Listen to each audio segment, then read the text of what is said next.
listen to it at night. I like the girl talk. It makes me feel alright. I like scary stories in the morning, and I like them at night. I like the girl talk vibes. They make me feel just fine. I listen to a lot of true crime.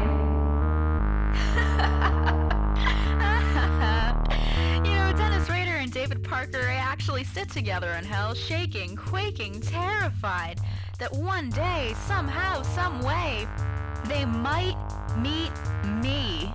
They took our girls away from home. They're in the woods. Hey guys, thank you for joining me. You have reached True Crime's Coldest Winter, and I'm Winter. And I'm here to talk about the true crime cases that simply plagues me. But I wanted to also give a shout out to Miss Penelope Scott. She reposted my video on her story, so it was up for a whole 24 hours. I couldn't be any more stoked. The song in the beginning and at the end of my videos is called Lotta True Crime, Lotta True Crime by Penelope Scott. And I couldn't even tell you what genre she's in. Like, she's in a genre of her own. She's in a league of her own. Are you really gonna save the world like that with your tits half out on Instagram? I mean, yeah, motherfucker, that was always the plan. I'm gonna wear this shit to Congress, man. So hop off my dick, your Nixon smile makes me fucking sick. You should be just as wrecked as I am. I'm pretty fucking angry that you're not. And when thoughts and animals storm the Capitol, you'll watch C-SPAN for fun. Cause it's a fucking drag and it's crazy sad, but you'll do what's gotta be done. Life and liberty, sometimes property, the right to try to feel good. Her heart is pure and the math checks out. So what's the move? How could you do this when I learned my rights from you? Her whole music style for me is a whole mood. I simply love her music. I am more than obliged to be able to hopefully do her song some justice. When I first started making these videos, I had no idea that the originator of one of my favorite songs was going to give me a shout out for my videos. And the pressure is definitely on, but I work better under pressure. So today's case simply plagues me. It's one of those cases where I learned a really huge lesson. One of my lessons is the significance of keeping in touch with family. Family members are going to be there. Well, most of them, if you're lucky, they'll be there when nobody else is there. They'll have your back. They'll stand up for you when the world is against you. And if you're simply just missing, or if you vanished off the face of this earth, hopefully your family members will definitely try to find you, depending on the relationship that you have with your family. My important lesson, regardless of anything, conflict, regardless of where they are in the world, time, nothing should stop us from at least checking in with our family members to make sure that they're okay. And today's case is about a girl who unfortunately didn't keep too many tabs with her family, and in return, they didn't keep too many tabs on her either. Evelyn Colin was born on April 17th, 1961 in Jersey City, New Jersey. I'm taking you guys to New Jersey again. Let's go. It's a hell of a ride. She was of Puerto Rican descent, had green eyes and olive skin. She was 5 feet and 4 inches tall. She was 15 years old in 1976 when she found out that she was pregnant with her then 19-year-old boyfriend, Luis Sierra's child. She decided to leave her family's home to move in with Luis in their own apartment in Jersey City. They chose a place where both of their families lived. One day in around mid-December of 1976, Evelyn called her mother and told her that she wasn't feeling very well, and she would love it if her mom could come by and bring her some soup. Maybe that might help her feel better. When Evelyn's mother and her sister arrived to the apartment with the soup, Evelyn and Luis were gone, along with all of their furniture. The entire apartment had been cleaned out. Evelyn and Louise's neighbors told their family that she and Louise had moved away. About a month later, in January 1977, Evelyn's family received a letter from her, and the letter was written in Spanish. The letter said that she had given birth to a 9-pound baby boy named Luis Jr. And not to worry, that she was happy. She was doing very well, and she didn't want to keep in touch, but if she ever needed anything, she would contact them. The letter was stamped in Connecticut, but it didn't have a legible return address. That was the last time that Evelyn's family ever heard from her again. Her family had to accept the fact that Evelyn was choosing to live her life separate to them. They thought she was safe and happy, that she was alive and well, busy raising her family in Connecticut. Evelyn was never reported missing, but her family never stopped thinking about her, wondering how she was, where she was, and how her family may have grown over the years. Evelyn's nephew, Luis Jr., had his DNA tested in hopes that his genealogy profile would link him with close family members nearby. Evelyn's family never stopped or gave up hope trying to find her over the years. But what they didn't know was that Evelyn had already been found. On December 20th, 1976, 5 days before Christmas, then 14-year-old Kenneth Jumper Jr.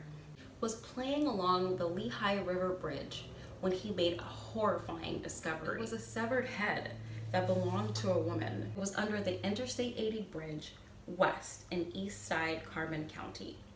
Her nose and ears were missing. When the police arrived to the scene a short while later, it was determined that the victim, who was carrying a 9-month female fetus, had been sexually assaulted, strangled, and shot in the neck by an unknown person. Her body was dismembered with a serrated blade. The gunshot wound had occurred post-mortem, meaning they shot her after she died. But what's the point of that? I never understood that. The dismemberment was described to be unlike that of a surgeon, but not haphazard. The female's nose, breasts, and ears had been severed, and they have never been found to this day. The parts of her and that of her unborn child had been placed into 3 suitcases. 2 were striped and the other was plaid, but it was evident that the suitcases had been spray painted black and their handles had been severed. What is up with this person? Severing everything. Geez, severing the suitcase, severing the body, severing what's next? To dispose of the body, the suitcase had been thrown off of the Lehigh Bridge in Whitehaven, Pennsylvania. It's believed that the suitcases had been thrown out of a vehicle that was traveling west. The killer most likely intended for the suitcases to have landed in the water underneath the bridge, to lessen the chance of them being found. 2 of the suitcases had landed in the woods, 20 feet from the river. The 3rd suitcase contained the head and fetus, and that was found on the riverbank. So much for chucking it all in the water. Having fallen about 300 feet, 2 of the suitcases had opened and parts of the body had emerged. The head, the fetus, and 2 halves of the torso were exposed. Other evidence included straw and packing foam, a bedspread waterlogged with fragments of newspaper, the same newspaper that had been used to wrap parts of the body. The newspaper was later determined to have been the New York Sunday from September 26, 1976, and was linked to the northern part of New Jersey, but the remains were in Pennsylvania. The bedspread was reddish-orange in color with yellow and pink embroidered flowers made of chenille fabric. The body was removed by authorities and transported in plastic bags to the Houghton Hospital. A 3-hour autopsy on December 23, 1976, determined that she was a white woman in her late teens, early 20s, but her identity couldn't be established, so they named her and the baby Beth Doe. Her hair was dark brown, shoulder length, and her blood type was classified to be type O. Beth Doe was killed 7 to 24 hours before she was even found. She had a 2 to 6 inch scar above one of her heels, Some of her molars had been extracted, and her front incisors had a visible fracture, which was likely to have caused her severe pain while she was alive. One foul clue was something that was written on the palm of her left hand. It was written 8 to 12 hours before she was found, written in ink, and it had WSR. Then below that, either the number 4 or 5, and below that to the right was either a 4 or a 7. The police thought it might have been a license plate or a CB call sign, but upon further review, the lead didn't go anywhere, and authorities couldn't figure out the significance of the writing. The victim was fingerprinted, her teeth examined, and recorded on a dental chart.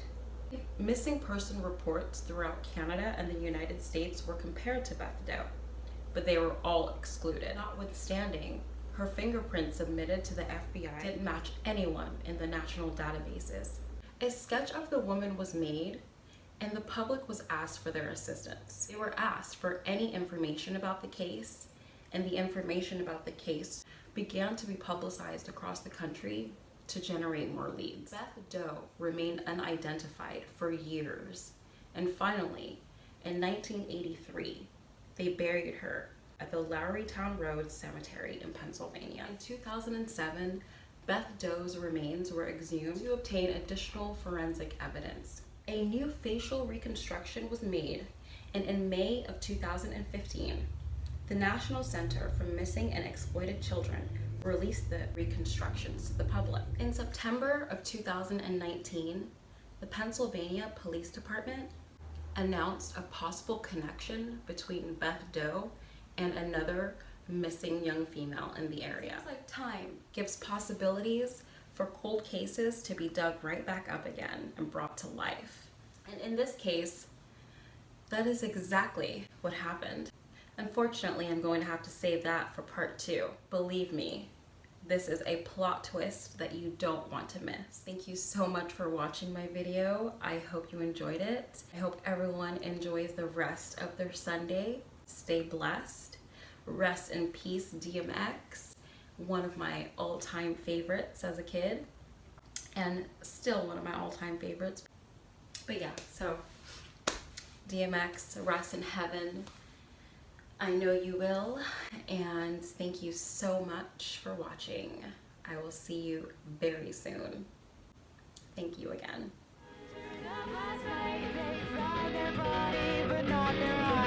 Somebody new must have gone bad.